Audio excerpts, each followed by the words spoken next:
Welcome to this public conversation about gender violence at UVA. What is a community of trust? My name is Frank Dukes. I'm going to be moderating the event tonight, and we're a little bit late getting started, so without further ado, I'm actually just going to introduce somebody that needs no introduction, the President of the University of Virginia, President Teresa Sullivan.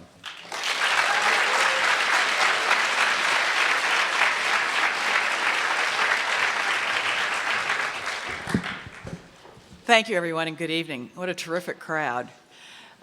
For those of you who don't want to stand through the whole evening, there is space up here on the floor if you'd like to come up. You still have to sit on the floor, but at least you won't have to stand. If you are standing, please keep the doors clear, just in case the fire marshal shows up. So thanks to Frank, and good evening to everybody. I'm really honored that you and the event organizers invited me to come tonight and to say a few words. There are a lot of wonderful things about being a university president, and there are some things that keep you awake at night. Like up at Carr's Hill, it would be the Sigma News, the Deeks. Actually, that is not true. They're very good neighbors. But tonight's topic, gender violence, is one of the things that can keep you awake at night. We all know that gender violence and bias and abuse are national problems, and they're global problems. They're problems at colleges and universities, large colleges, small ones, public ones, private ones, rural ones, and urban ones. They're also a problem for your high school classmates who didn't go to college. So the University of Virginia would hardly be an exception to that pattern. And as a community, we have known the very real pain of gender violence. We shared it collectively and publicly. When Yardley Love died in May of 2010, we certainly experienced it. And before her death that year, there was the disappearance and subsequently the discovery of the death of Morgan Harrington, who, although a Virginia Tech student, was the daughter of one of our faculty members. We know that members of our community have personally experienced this kind of pain, sometimes in silence, often with an array of emotions that range from anger to confusion, remorse, guilt. And that can make it a struggle for anybody to reach their fullest potential. Gender violence is not something that happens once because it steals part of your future. When this kind of pain and suffering is inflicted on an individual, the long-term effects ripple out in other ways, and they undermine the strength of the community as a whole. So we all come here tonight with different experiences and with different expectations about gender violence. I expect that inside the audience here tonight, some of you have directly experienced it. And some of you have a friend, or maybe more than one friend who's experienced it, or maybe you have a family member who has. We know that this issue exists at every level of our society. Wealth and privilege are not insulators from it. Statistics and our own knowledge tell us that most gender violence is inflicted by men on women. But it happens the other way, too, with women inflicting violence on men. Same-sex relationships are not immune from this kind of violence. Even the term gender violence is broad by definition. It includes sexual assault, sexual misconduct, harassment, stalking, cyberstalking, physical abuse, and verbal and emotional abuse. They all constitute some form of gender violence, and they are all too prevalent. So whatever our individual experiences or our personal reference points are, this is an issue that's important to everyone. We all have a stake in this community, and we all have a stake in communities that we will join at some point in the future. Violence in any form not only weakens the fabric of human lives, individual lives, but it weakens the foundation of the community. When it occurs here in a place of learning, it threatens freedom and personal growth and the fulfillment of intellectual and other talents. And it breeds mistrust. As you approach the issue tonight, I want to urge you to listen actively and to speak openly and honestly and with respect. Tonight is a night for honest conversation, for thoughtful reflection, and is a time to learn from each other. More important, I hope that tonight lays the groundwork for continued action and for change. We've been working on this for a while at the policy level, and I think we have made progress. But the change that we need to achieve will continue to take very hard, concerted work. In 2010, following Yardley Love's death, student leaders came together to create a program called Let's Get Grounded. It was a program and a campaign that addresses bystander behavior. It was intended to raise an awareness of how we can build a safe, caring community in ways both big and small. I'm pleased that the second and third year class councils are reviving Let's Get Grounded. Just this week, about 30 students participated in a Train the Trainer program to begin delivering the program. You will be learning more this spring. The simple, powerful cornerstones of Let's Get Grounded are recognize, react, respect. Along with programs such as Let's Get Grounded, we also need to focus on prevention and education. Ideally, to stop violence before it occurs, to say something if we witness it, to intervene to help a friend who had too much to drink and help him or her home safely, and to challenge anyone who threatens or who questions your protectiveness. I do believe it's possible to end gender violence at the University of Virginia, but the conversation cannot end tonight. We need to talk, to listen, to watch out for and support the people around us, and to build the kind of community we all want. We want a community where each person is given respect, where the community at large does not condone violence in any form, and where no one's present and no one's future is compromised because of this issue. You took the time to come out tonight to speak, to listen, and to learn, and I thank you for your commitment to the issue. And now it is my pleasure to introduce Stephen Nash, the chair of the Honor Committee. Stephen?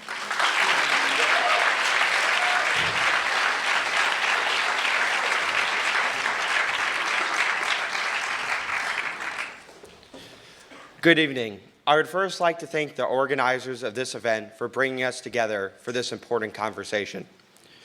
When people first think of our honor system, it is easy to see it simply as a prohibition against lying, cheating, or stealing. While this characterization is factually accurate, it fails to capture our honor system's true essence.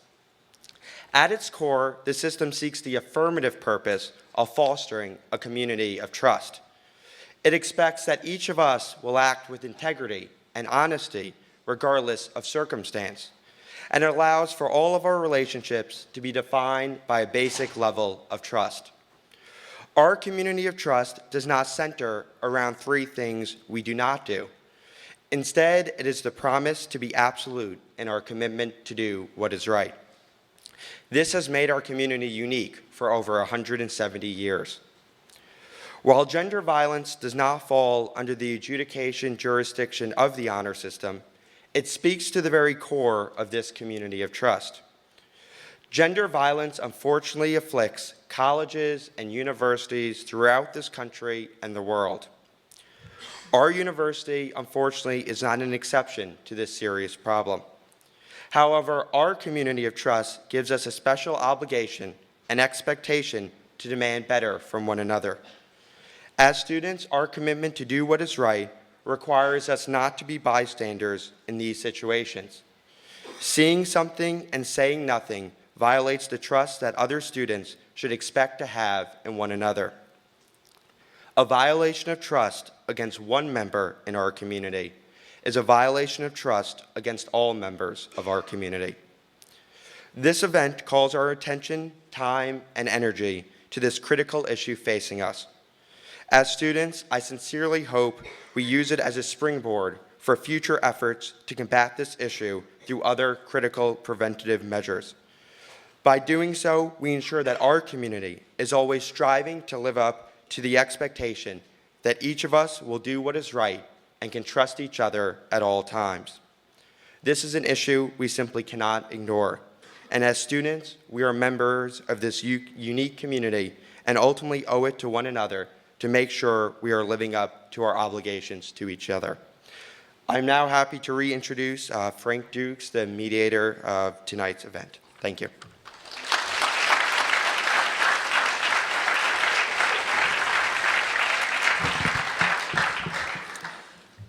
I want to echo President Sullivan's call for listening, active listening. It's an opportunity that we have tonight. We don't often have this opportunity with so many people. We have such a good turnout here to be able to hear from such expertise.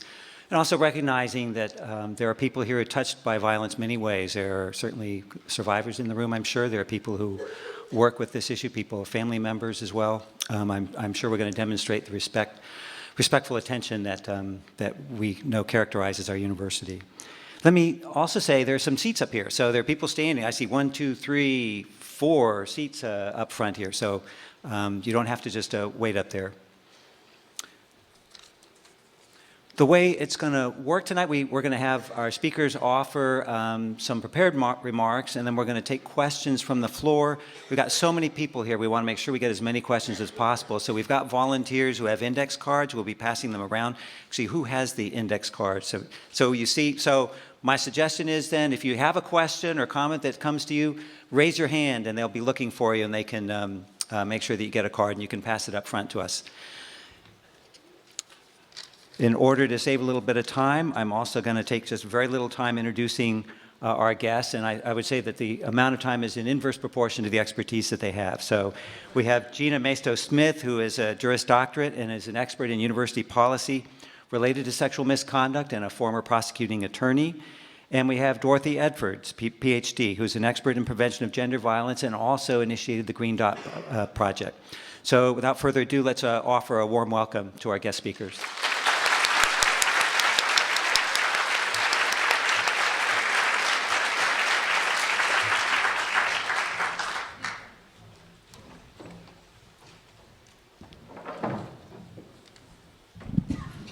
Hi, I'm Dorothy. I can't possibly sit while I give my opening remarks. It's literally physically impossible.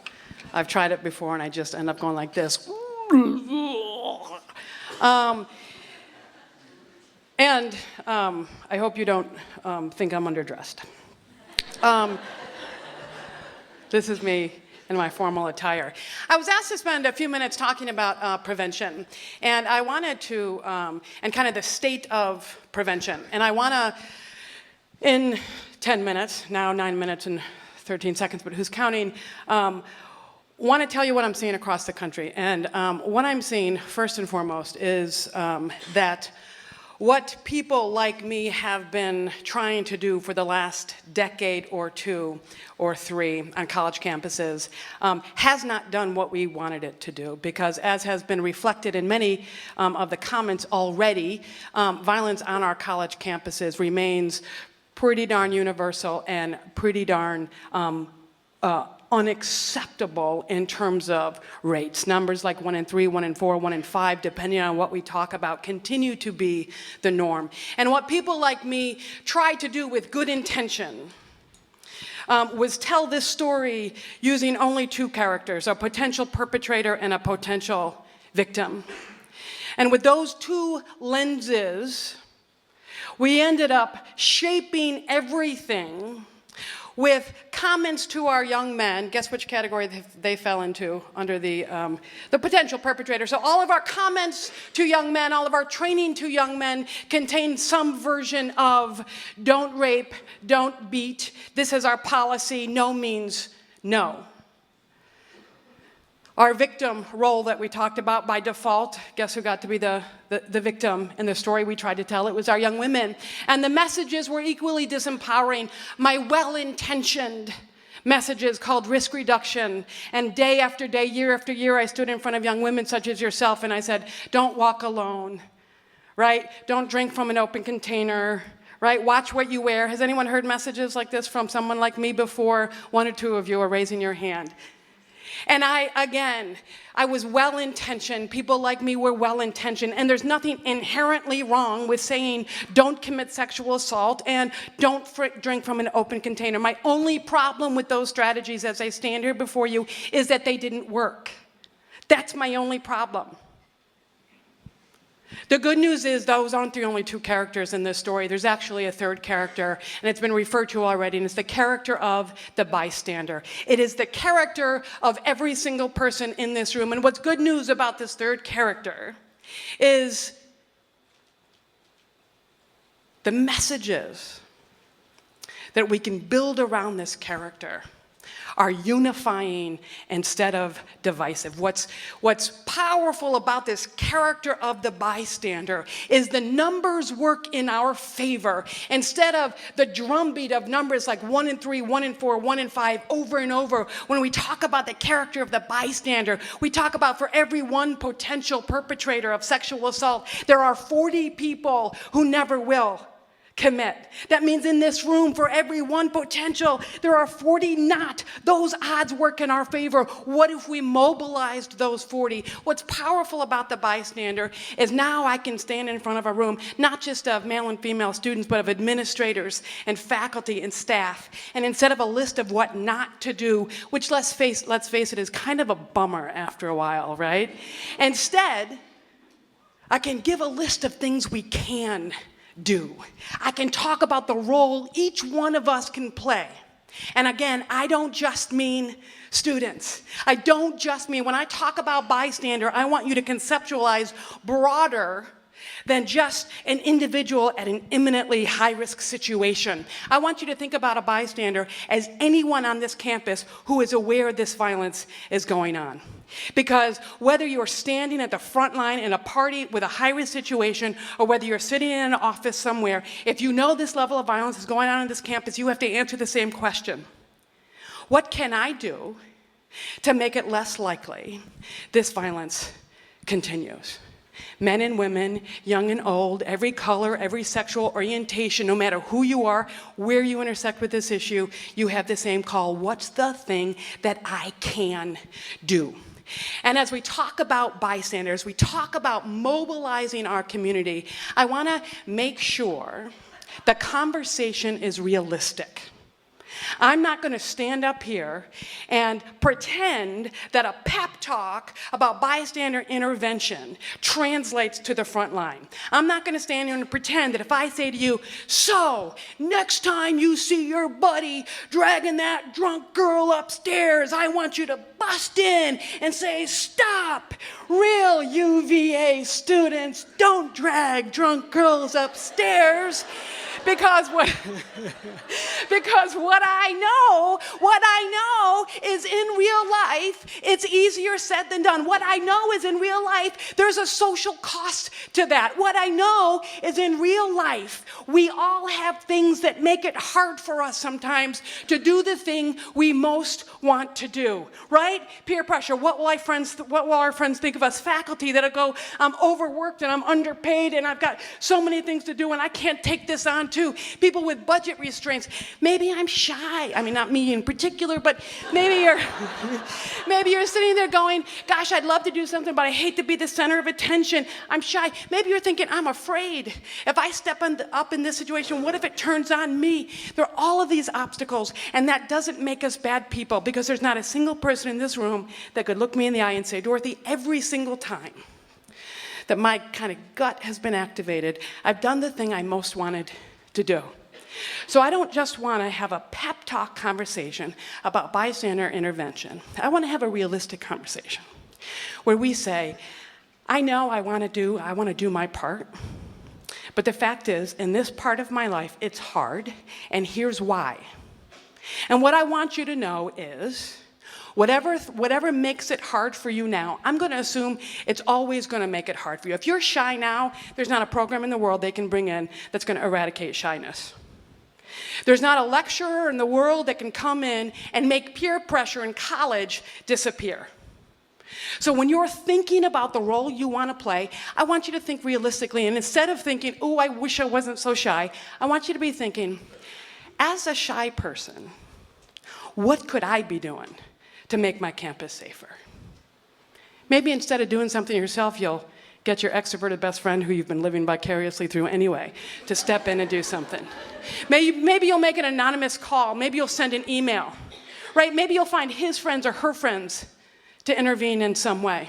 If you're concerned about losing face, if you're in a social group where there is a real social cost to stepping in and stopping something from going on, I don't want you to think, oh gosh, the only way I can do something is if I don't care what my friends think. I want you to think, what could I do and not lose face? Maybe you'll create a distraction of some sort. I had an example at University of Kentucky of a kid who knew he wanted to do something, but he was in a context where it was hard to. And so instead, he was at a party and he saw his friend taking a girl upstairs and he called after and said, hey, your car's getting towed. And his friend ran down the stairs and to check on his car, and her friends were down and got her out of there before he got back. Was there some, hey, real man? There was not. Was there one less rape on that campus that night? There was. And so my challenge as we move forward in this conversation, my challenge to each of you, students, faculty, staff, administrators, is to think realistically, what are the things, given my human limitations, that I could be doing? Because I can tell you this, the only way in real life numbers come down is if everyone does their piece. This issue is too big for one office, for one conversation, for one policy change, for one funding stream. Those things will come and go. This can be done. The numbers can be reduced if each of us steps in and says, I'll do my thing. I hope we can have some conversation tonight about what that might look like. Gina, I'm sorry. Quite an act to follow. But we've heard you've been working here all day today. She's led some exciting forums, and we're looking forward also to hearing from Gina Smith, too. Thanks. Thank you. Indeed, and as a recovering prosecutor, I am in a suit. Don't hold that against me. I'd like to share first, as a prosecutor by training for approximately 20 years, the fluency that I bring to this issue comes from the experiences, the pain, the tears of both those accused and accusers, of walking through the moment-to-moment experiences and applying a framework of law to those experiences. But I also want to point out that as a prosecutor, my job was just not to achieve convictions. My job, in many respects, was a social justice job, where I analyzed evidence and participated in charging decisions and weighed equities.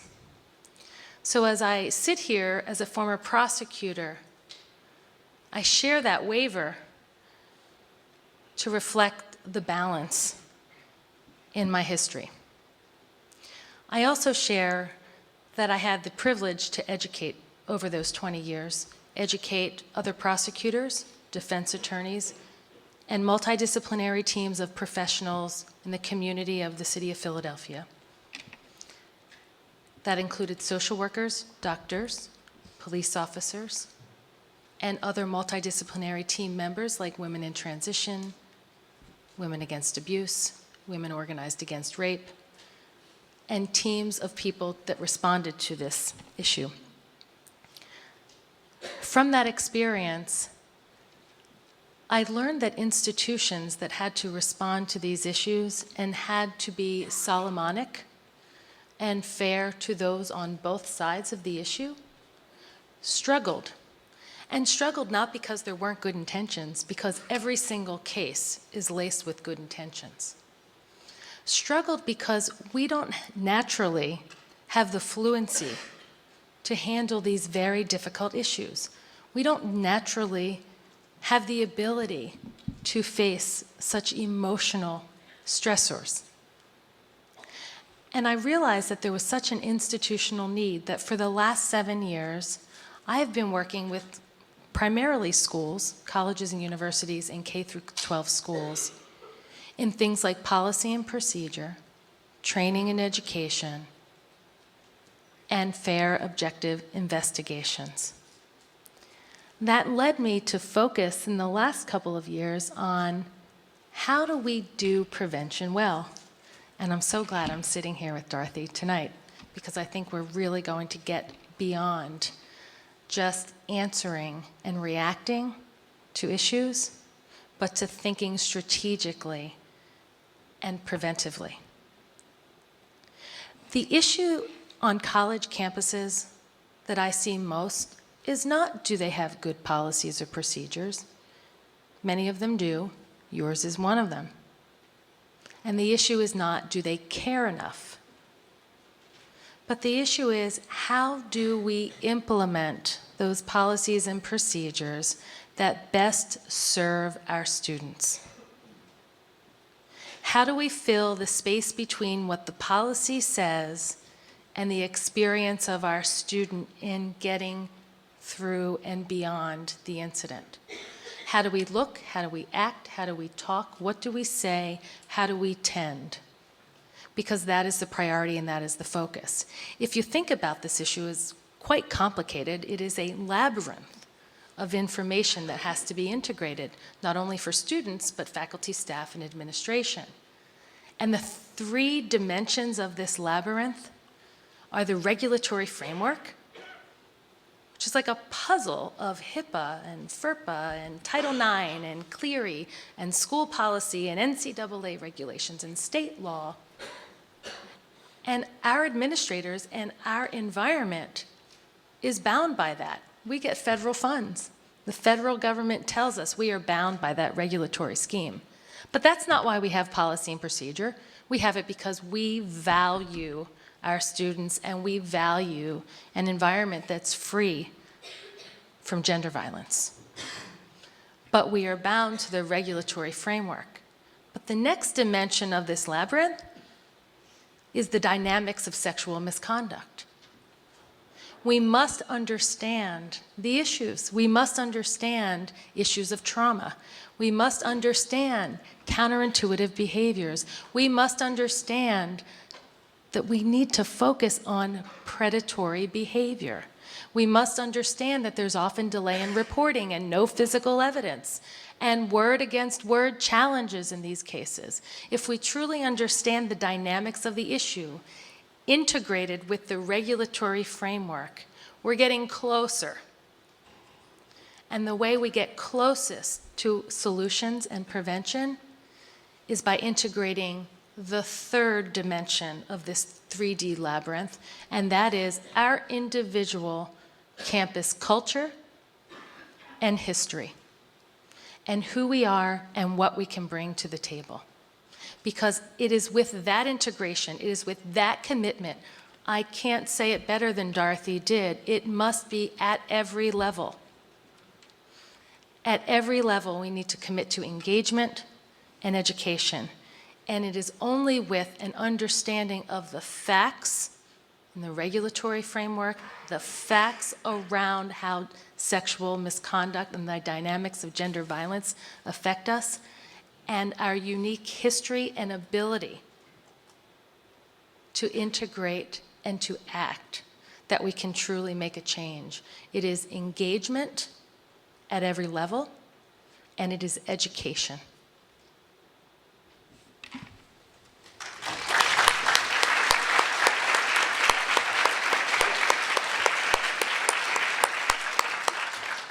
So I'm actually going to ask each of you if you have questions of each other based on what your opening remarks are before we actually open it to others. There may be some thoughts that were provoked by each of you that you'd like to share with us. So do any of you have questions of each other?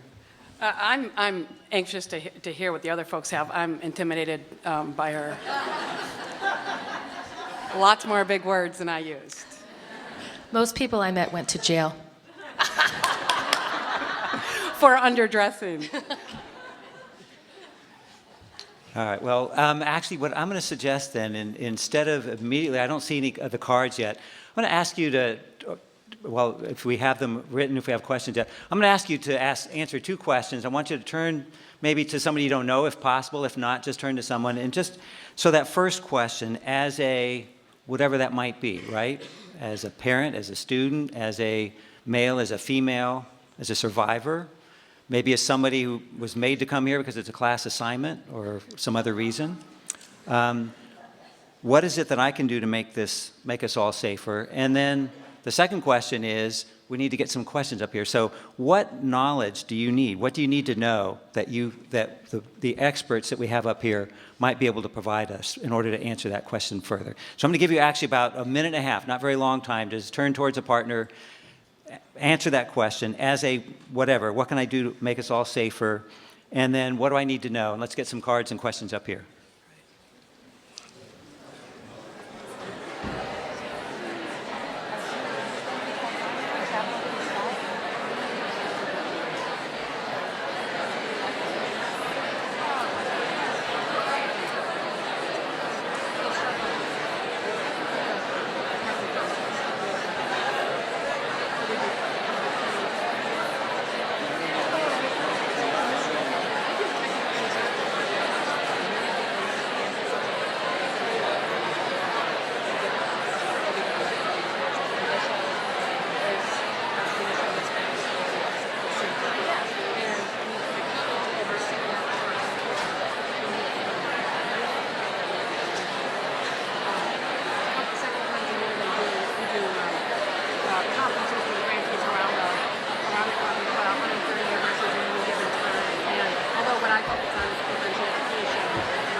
No, it's open government, and they provide lots of different programs. This particular one, they provide universities with funding to more effectively do parenting response on sexual assault, and stuff.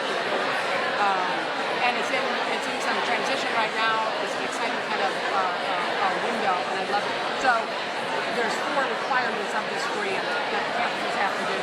They have to do some law enforcement training, they have to do judicial, they have to do prevention education, and they have to build a coordinated community response team.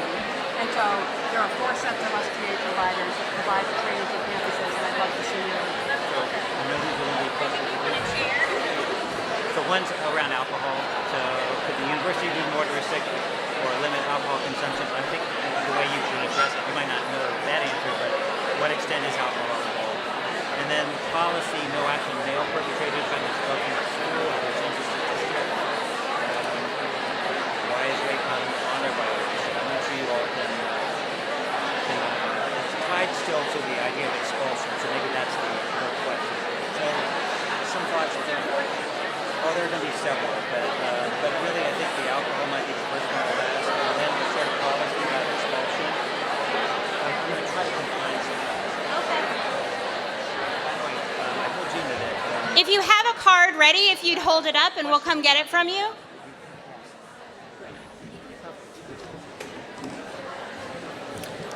Judging by the sound, we got some good discussion going there.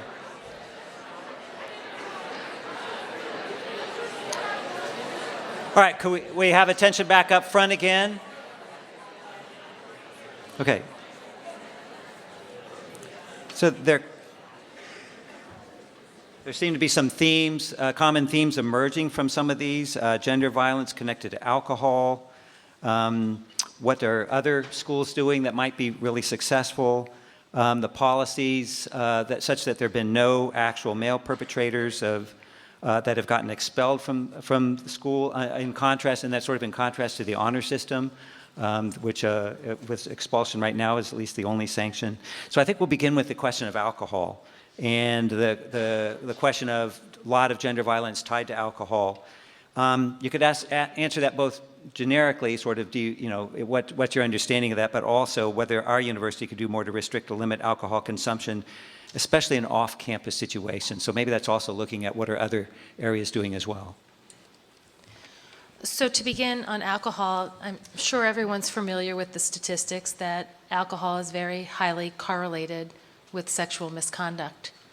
But I think it's also important to point out that alcohol doesn't cause sexual misconduct.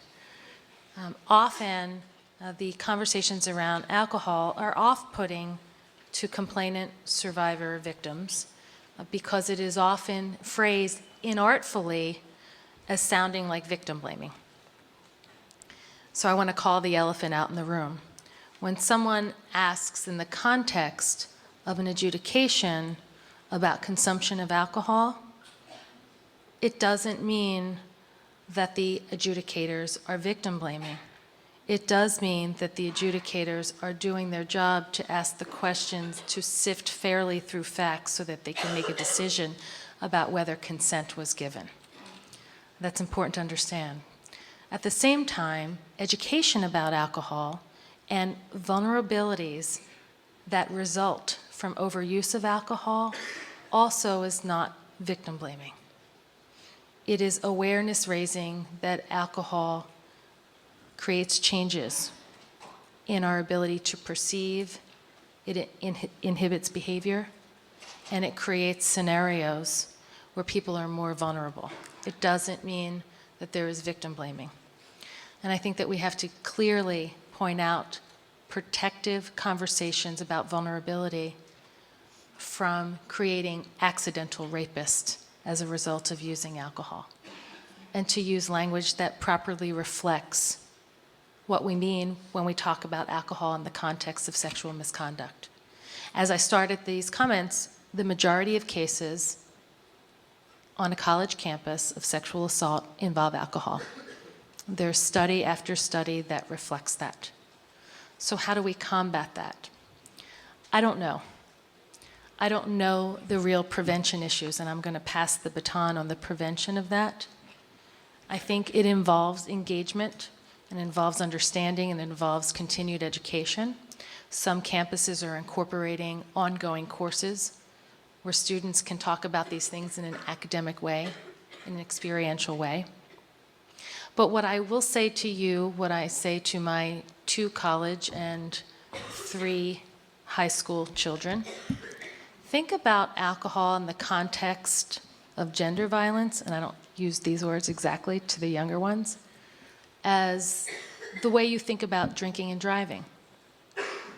If you saw your friend get the keys after he drank, and you observed behaviors that said to you he should not drive, why wouldn't you stop him when he was going upstairs to a room in that condition?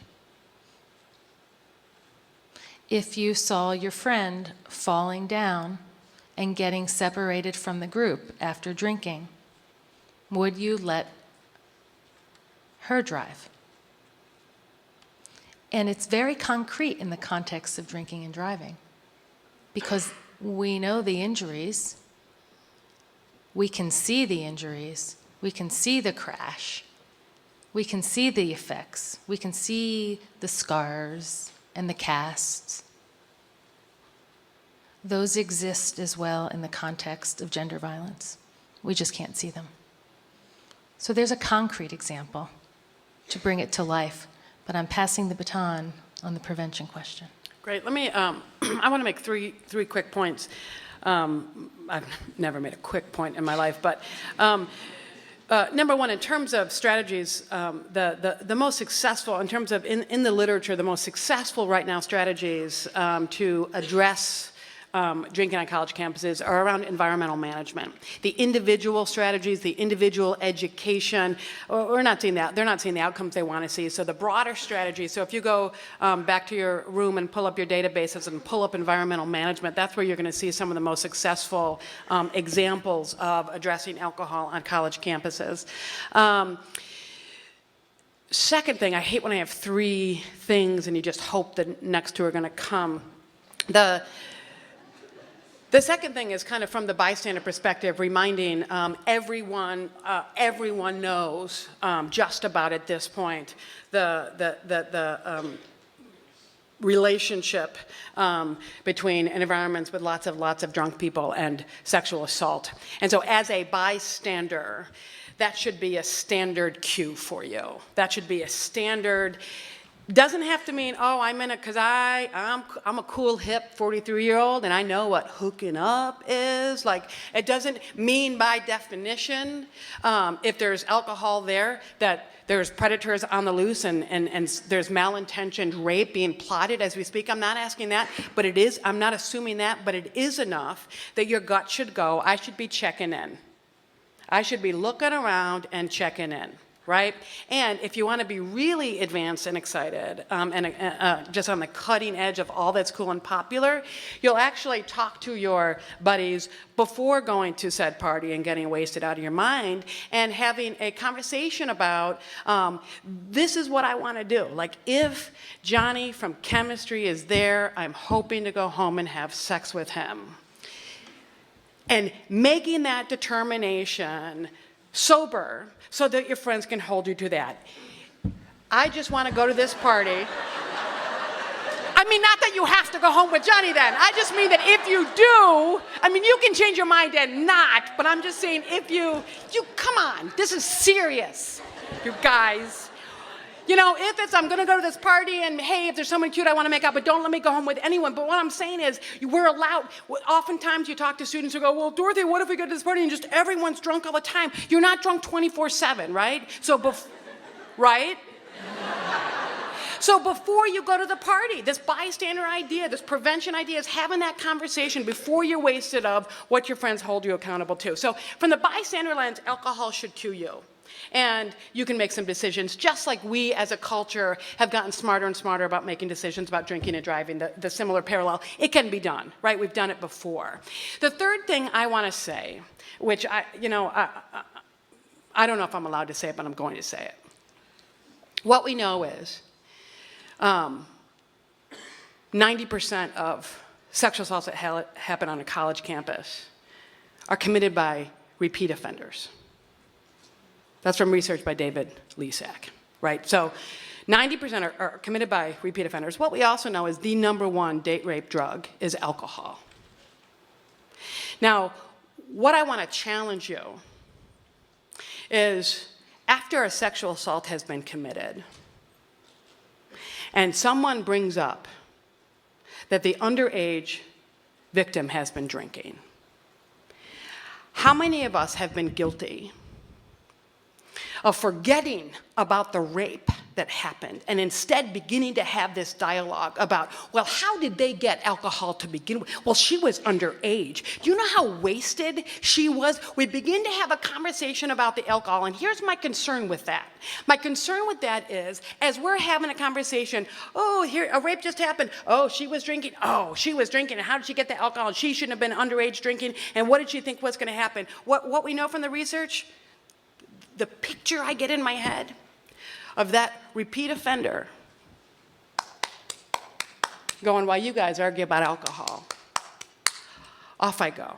So let's be really careful as our judicial process. Let's give our judicial process a chance to do this honestly and fairly and sift through the facts and watch our own biases, because we play into a repeat offender's hands when we dismiss the possibility that a sexual assault happened because the victim happened to be drunk. Is that really our premise here? And of course it's not. Thank you. A couple questions that we have that are tied to the same theme, and this is really a very direct questions about intervention. So if you see a man acting in an inappropriate manner, what's the best way to effectively approach him about the situation, possibly changing his behavior? And a question that's tied to that, what is the intervention for the students who think it's okay to drug a young woman in order to have sex with her? Now, you just talked about drug being alcohol. I don't know whether that question was related to alcohol or something different, but we can assume alcohol and any other sorts of drugs too. So intervention for a student who believes that, and also intervention if you see someone acting in an inappropriate manner. I'm going to take the drug part of this. When you drug someone in order to have sex, it's a felony 1 rape and you should go to jail. That's plain and simple.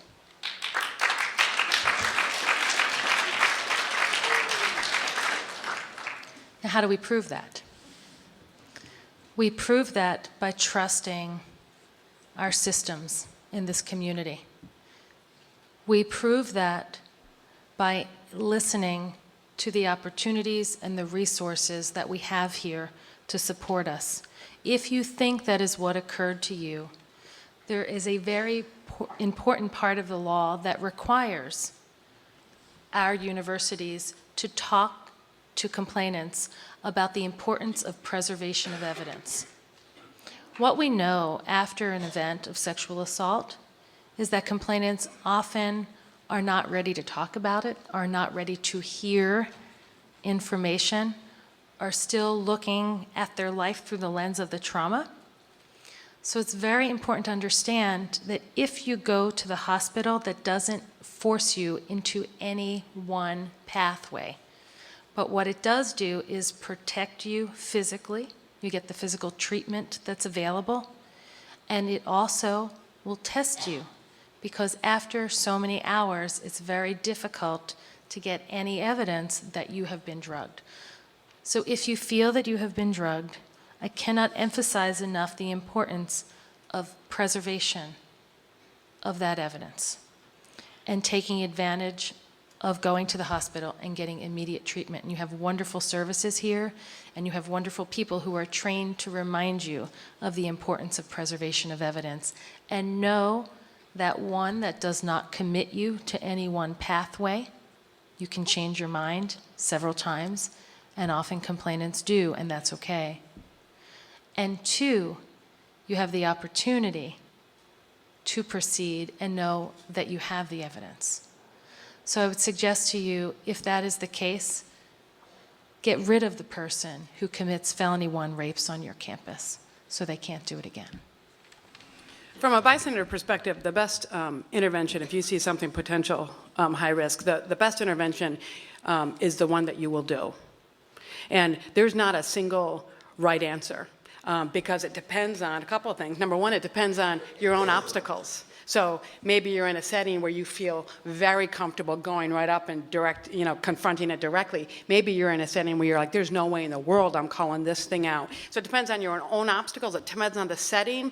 And so anything that you will do, that even if it's not perfect, even if it doesn't fit the poster campaigns and it's not this direct, perfectly scripted, this is what real men, real women do, even if it's not that, anything you can do that will diminish the likelihood that assault plays out is a good answer. And let me give you kind of 3 quick tips for considering options. We call them the 3 Ds. The first is direct. So depending on what your obstacles are and what context you're in, you see something like someone drugging a drink, you see someone feeding someone drinks to get them incapacitated. The direct is going up to it directly, and that can be to the potential victim or the potential perpetrator, saying, hey man, I think she's had enough, or hey, come to the bathroom with me, let me talk, and checking it out.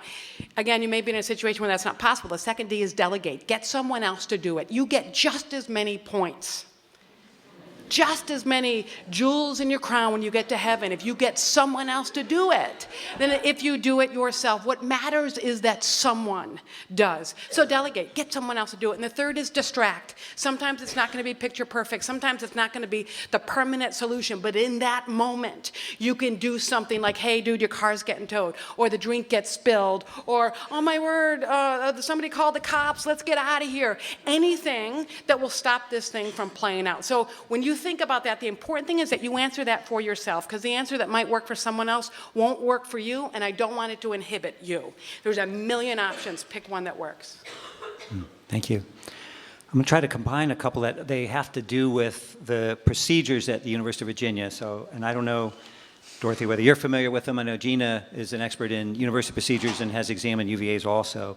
But I'm going to see if I can get these. I'm going to have to do some synthesizing, but I'm going to start with a student experience who's gone through UVA's procedure for sexual assaults, felt belittled, situation was minimalized.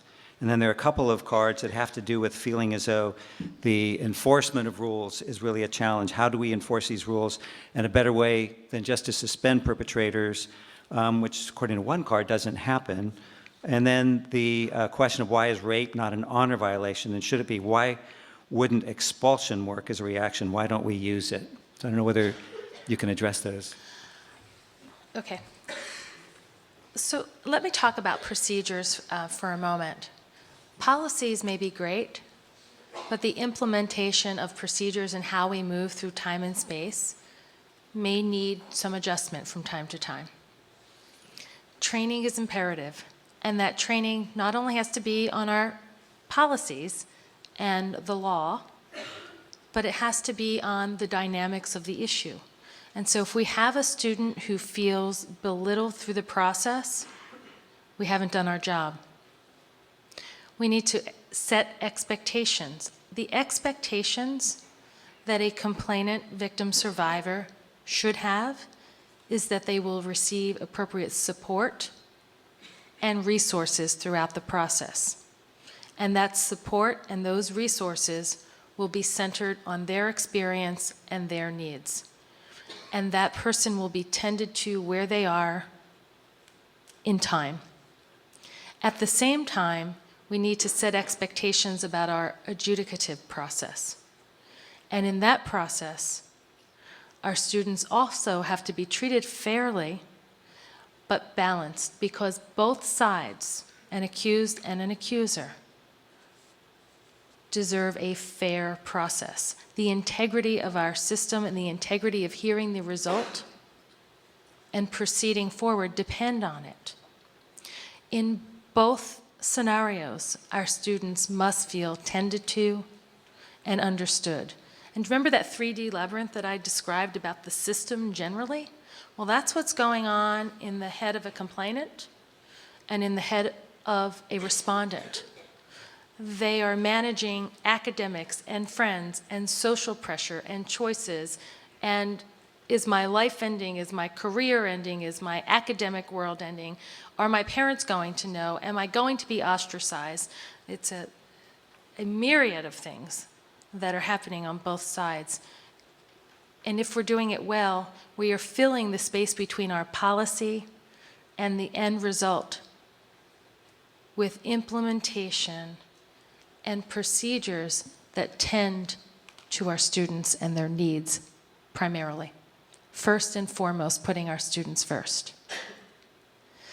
Another observation I'd like to make in these cases, which are often no physical evidence cases, word against word, I like to say in 100% of these cases, at least 50% of our constituencies are going to be unhappy with the result. And sometimes 100% of our constituencies are unhappy. Knowing that that occurs, and knowing that the parties have pointed the finger at each other in that word against word, and the outcome was one way or another, at the end of the process, they no longer point at each other, but they point to what? The process. And that's where the lens of disappointment causes us to say, I felt belittled. I felt not tended to. I wasn't told about this. I wasn't treated fairly. That's when all of those things come into greater focus. And also, if we understand the cycle of trauma, those things come into focus over time in different waves. So we need to understand that it's not just about great policies, and it's not just about outcomes that are fair, but it's about the space between and implementation and how we tend to our end users on both sides. All right. Is that the first time you've actually turned down an opportunity to speak? I know when it's out of my league. Is there any different trend with homosexual/queer sexual violence reports as opposed to heterosexual? And does this explain why there's no special outreach to the queer student population? I just had this conversation yesterday with the head of an LGBTQ organization. And it came up in the context of wanting a student complainant wanting confidentiality. And the head of this center not being a confidential source, not being someone from counseling or health services.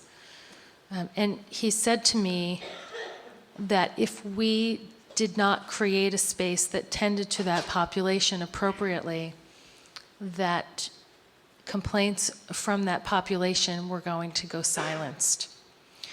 And so that was a unique perspective for me, because I thought, well, why doesn't everyone just go to the counseling center? Or why doesn't everyone just go to the wellness center? We have the LGBTQ centers and places for that population for a reason.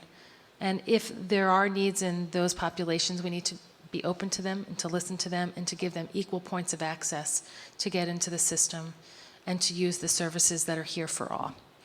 It's not only that community, there are issues of race and class that affect reporting. And so we need to be open to those conversations, and we need to give each other access points to talk about these things and to keep the conversation going, because it is the engagement that will deconstruct those issues. It is the engagement that will help us form more solid bonds as a community. But to remember, difference is what makes us great. It shouldn't be what tears us down. What we have to say, there should be explicit and proactive outreach to communities that have been historically marginalized around this issue or others, because the reality is that do you ever start a sentence and the second half doesn't come? You just have faith it will. Because the reality is we default to the assumption is still, although it's rapidly changing, I see it with my kids. I've got a daughter in college, and I see her attitudes around diversity and connection so much more evolved than generations that came before. And the reality is groups such as the all the letters, lesbians and gays and transgendered and queer, and I'm a gay woman and I can't keep up with the letters, to be honest with you. The various demographic, ethnic minority groups, folks with disabilities, et cetera, et cetera. The reality is we've worked in systems that have been historically hostile to them. And so if we just default to, let's create a space that everyone should be welcome, if there's not proactive evidence that they will be welcome, we're going to default to that we're not, because that's the history. So for example, any gay person in the room can tell you, whenever they make a new friend, whenever they go into a new professional setting, they have this feeling of nervous anxiety of, when I come out, will I still be accepted? Because the default is, I won't be. Right? That's been the history. And so we've got to remove that question in systems as important as this. But however, if I go to an office and there's a little rainbow flag on there, that's their way of proactively saying, I know it's a scary world out there, but there's no question here. When you come in here, you will be safe. So I do think systems have a responsibility for populations that have been historically marginalized to be proactive. Going beige and just saying everyone is welcome does not compensate for that history. So until we get to the utopia where everyone knows they're welcome all the time, there needs to be proactive messages in our system to let people know that. Thank you. Go ahead, you can applaud, that's fine.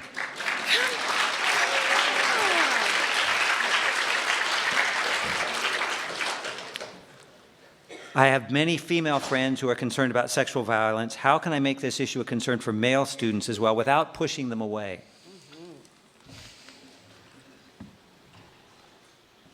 I know what I can do. I can quit.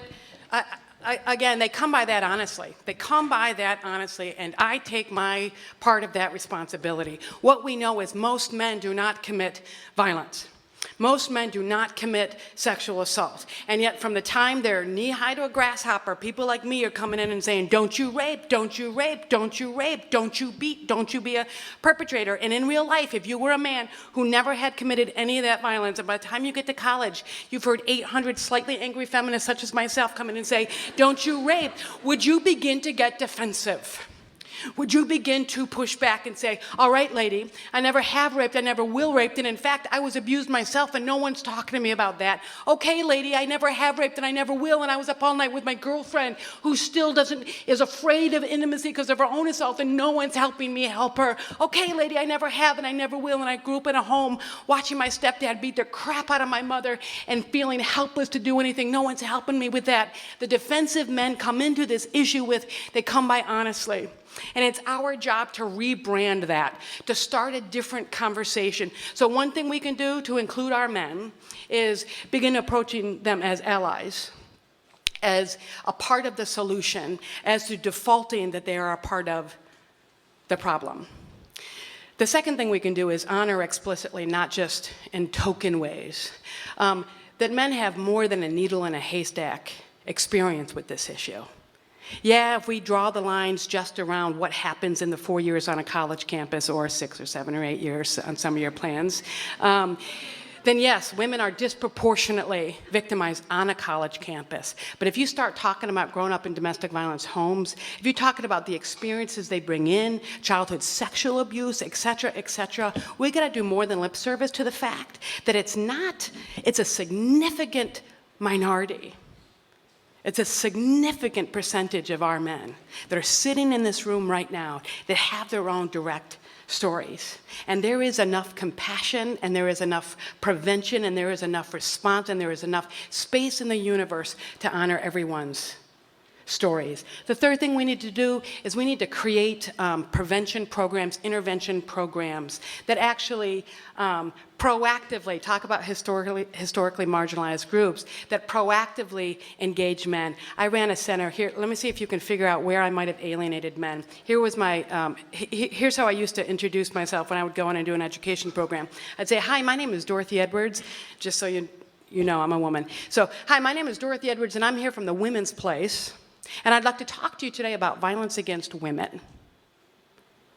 Anywhere in there, is there anything in there except for a message that says, men, check out? I mean, the girls have to have a conversation, right? And then if they did come to my center, what they would see is fluffy purple couches and lovely pink curtains and a wall decorated completely with posters from the Syracuse cultural works of goddesses holding hands, swinging scarves, right, around Mother Earth. And they would come in, and again, excuse me if I'm being stereotypical, but for most of the young men on my college campus, it didn't scream masculine space to them, right? And so we have to look at all of the ways, not just the language we're using, not just including the examples, not just not approaching them adversarially, but we have to look in general. We've got to pull this out of the sole vehicle of the women's movement. Violence isn't a women's issue. It is a human issue. And we have to readjust our brand, our way of, bring it on, bring it on. We have to readjust our brand, for lack of a better word, to reflect that, because historically we just haven't created one that was welcoming to men. So let me go to a place that I probably shouldn't go and may regret. When we have the opportunity to talk about these events, we need to talk about them. We know assaults are happening, and they're silent.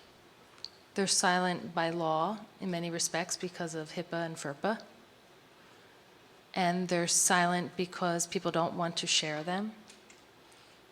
So how can we talk about the fact that it has happened, and it does happen,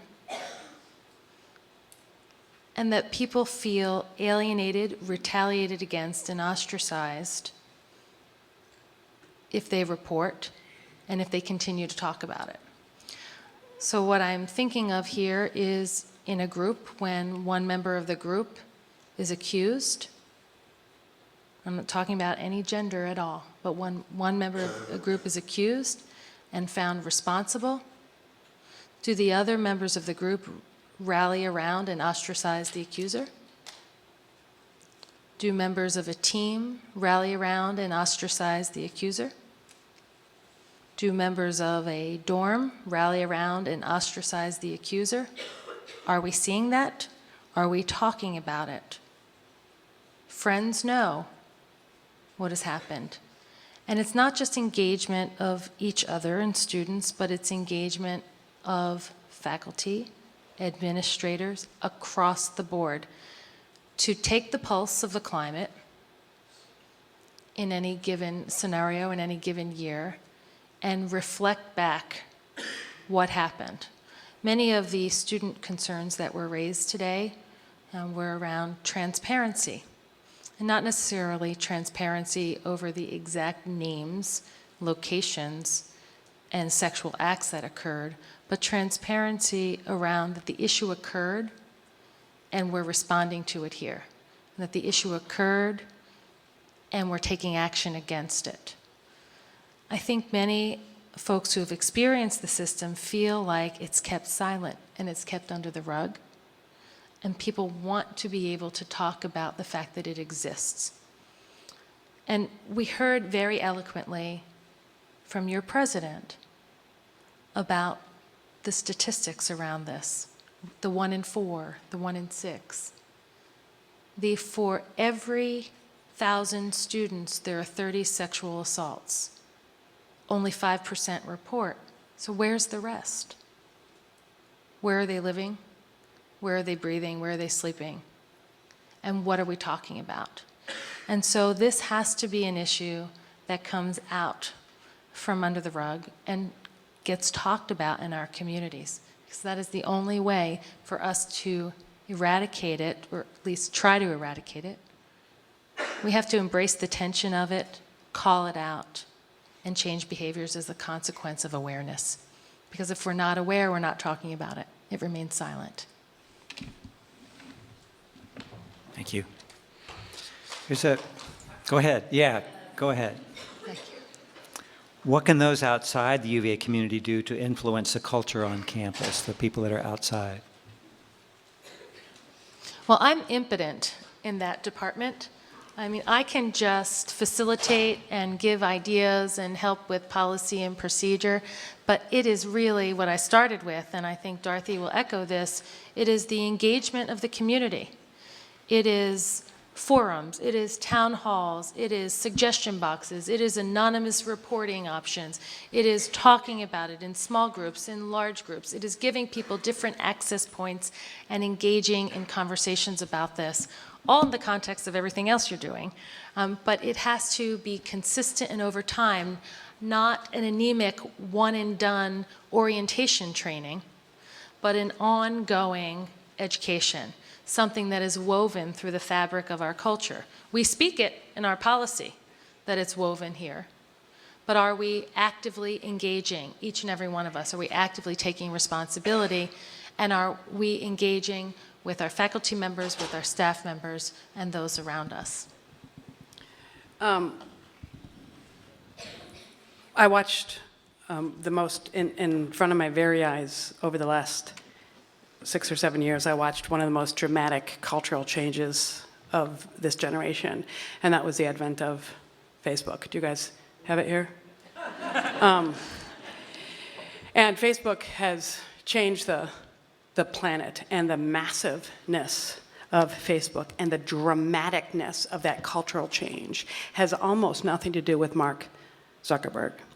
It has to do with the fact that each and every one of us take maybe 2 minutes, maybe 5 minutes, maybe once every 2 weeks, we get on and we add a picture or we add a comment or we do a like. We didn't all, maybe there's a couple of us that spend more time than they should on Facebook, but we didn't all go, oh, Facebook, I'm going to dedicate my life to Facebook, and that's what changed the world because everyone said, Facebook is so great, we're going to dedicate our lives. No, what we all did is we have our whole full lives over here, and then we each just do this little thing. We each do 1 or 2 comments. We just do 1 or 2 posts, and it has become something big because of that. And that is how this is going to come down. Whether you are a community member, that was the question. Whether you are a community member, faculty, staff, student, there's not a prevention program, a credible one, that's going to ask you to make this your life, that's going to ask you to quit your job and volunteer full-time at a prevention center, at the women's center. Whether you need to ask yourself the question, where do I intersect with this issue? Where do I have potential influence at UVA? And what's the Facebook post I could do?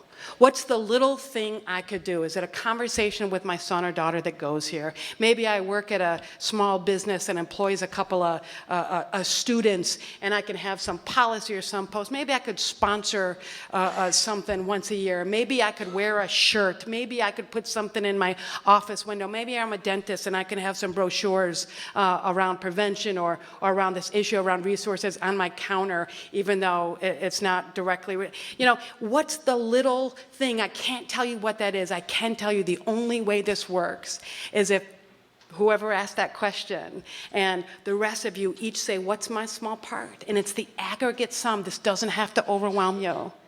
This doesn't have to be the biggest thing of in your life. Something we say often is no one has to do everything. Everyone has to do something. Do your little piece. And the numbers begin to come down. And that's a good segue into this. So I'm going to ask, we only have about 5 minutes left. I'm going to ask if people actually would not leave during this last 5 minutes. What I'd like you to do, we have about 20 questions left. We're obviously not going to get to them. I'm going to lay them out here. I'm going to ask you to ask each other 2 questions. So if you can get in pairs, or if there aren't 2 of you, get in a group of 3. I'm going to ask you to ask 2 questions. One is turn to your partner and just say, is there anything you need from me or someone like me? And then what am I going to take away from here? What might I do differently based on what I've heard, based on what I've responded to tonight? So, and while you do that, I'm going to talk with them and see if we can get some final responses for them for these other questions. So very quickly, 2 minutes for that.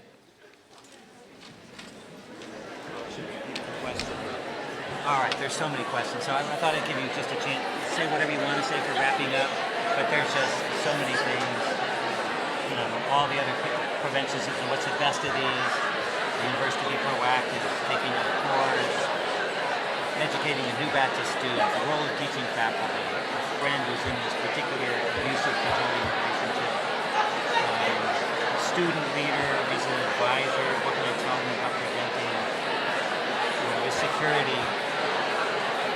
I don't understand quite this. This is sexual assault, peer education. How can I advocate the punitive system that students don't believe works? Double standard. So I'm going to give you each an opportunity to take a couple minutes when I come this stuff. And then,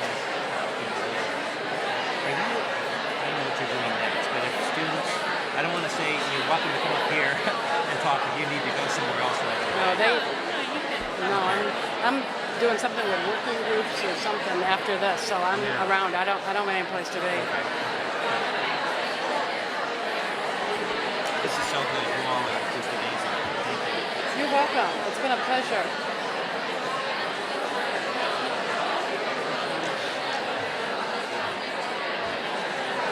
About 10 more seconds. I think you should feel that one because it's clear they didn't hear you. Okay, I know I'm interrupting good conversation, but we also promised to end this at 7:30. I will say I just asked them, both of them are around afterwards. I know that Gina's been actually busy all day meeting with students. I know that Dorothy's going to be doing something actually after this evening also, but they both said they'd be around, so if people have comments or questions, you want to talk to them individually, you have an opportunity to do that. So I want to give each of you an opportunity to make any sort of final comment. You're actually trying to get all those in there. My apologies for those we didn't get weren't able to get the questions to. We thought this was going to be a faster way to get more questions than actually having people come speak to the microphone and taking longer for that. So if you didn't get a chance to ask something specifically, there's some great questions up there. Feel free to come up afterwards. So Dorothy, you want to start us off, and Gina, Sure. you get Let me the just last do a couple word? of really quick ones. Yeah. Because I love this one. What should the role of teaching faculty be? And the fact is, faculty and staff are in fact the most permanent kind of cultural infrastructure. The students kind of come and go, and so that can range from there's a statement on your syllabus that just either has a statement of the resources, a statement of I'm a safe person, a statement of this issue matters to me. It can be, again, things you have laying around in your office. It can be class assignments that reflect this issue. A colleague of mine worked in the communications department, and he often had his classes do projects that incorporated this issue in it. It can be a signature line on your email. It can be, the fact of the matter is, unexpected messengers have a great deal of power. They expect the women's centers. They expect the counseling center. They expect, that's not the culture, that's what they're supposed to do. It's when a student or faculty comes on this campus and suddenly when they go to IT, there's someone wearing a t-shirt or has got something posted or is having a conversation about it. When they go to their English 101 class, when they go to the library, when they go to the parking garage, and these messages are popping up everywhere. That's when they know, oh gosh, this is a cultural thing. And so faculty, again, think of the conversations you have with students every day. Think of what you post, think of what's on your PowerPoint slide. We had faculty, we gave them a list of about 50 kind of bystander tips of the day, and they would just have them there on the whiteboard for the 2 or 3 minutes before class starts, that they're up there. There's a million different things. We in fact have a faculty toolkit if someone wants to email me that has pages and pages and pages of things, simple things faculty can integrate it. My email is edwards@livethegreen.com. And one other question I wanted to touch on, talking about how do we educate basically incoming students. And I want to really, I want to just throw out one idea. We have historically, that seems the easiest because we kind of have this captive audience of let's educate the freshmen, right? Let's bring them in. But you know what? Freshmen actually, is there any freshmen in the room? Like how much power do you have in terms of setting the social norms in this community? The fact is our freshmen have least power in setting the norms. The freshmen are coming in and they're learning norms from their upperclassmen. So instead of thinking, how do we educate the freshmen, I want to challenge you to be thinking about how do we educate the students in our community that carry the most social influence. I don't mean formal leadership necessarily. I mean, who are the students that people know? They're the ones they want to party with. They're the ones people respect. They're the ones people look to. And looking at the subgroups, identifying these kids, these young adults that have this social influence, they're the ones you want to educate and engage. Because when you get them bought in to the idea that violence won't be tolerated and we're all expected to do our part, you get them genuinely bought into that. And then you send them back out to their natural habitat. And they will do more for prevention than 100 of me's standing in front of a room of freshmen. So I challenge you to kind of change your thinking on that a bit.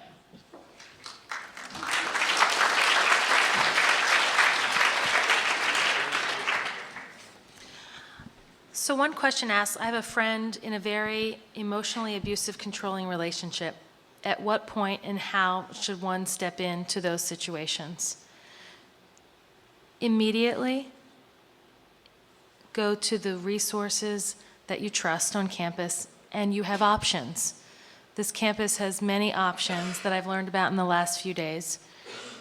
Pick the one that you trust and get them to the professionals who are trained to support them in that. Don't carry the burden of it. I would encourage you to get there immediately. The next question is, how do we enforce rules related to sexual harassment and gender violence?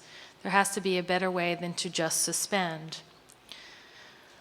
I think that the rules related to this tie directly to what Dorothy just said, and those are the social rules of engagement are going to be most effective in relating to this. We have the external rules in place, and we have terrific investigators on this campus, and we have terrific adjudicators, and we've got great policy.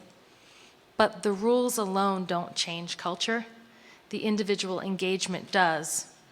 And I think Dorothy gave you some great ideas to engage people individually in the context where the rules really don't matter when you're at a party. But what matters is the individual conduct of those who attend.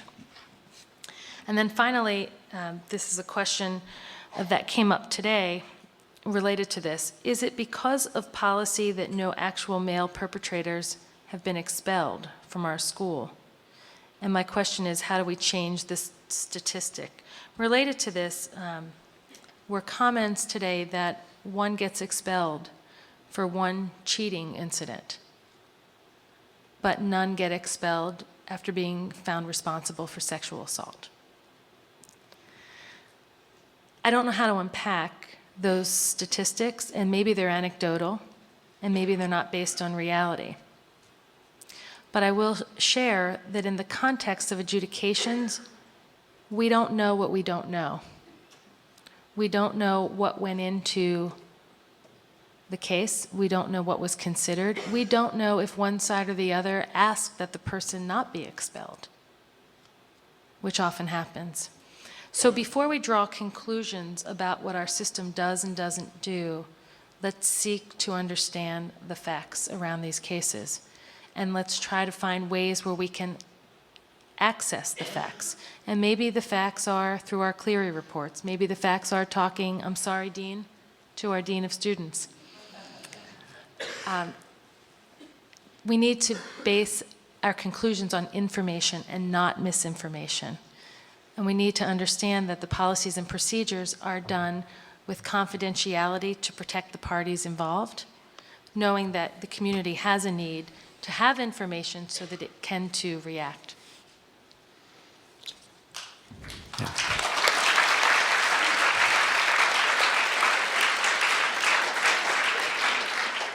So Dorothy Edwards is going to be wondering whether it was worth it for her to get up at, I don't know, whatever hour in Birmingham Airport and spend hours in Atlanta and miss her dinner and working this evening. And Gina Smith is going to wonder whether it was worth it to drive up here after a grueling day, after no sleep the night before, to be able to make that travel as well. So if you feel that this was worthwhile to hear from them, please let them know by the round of applause.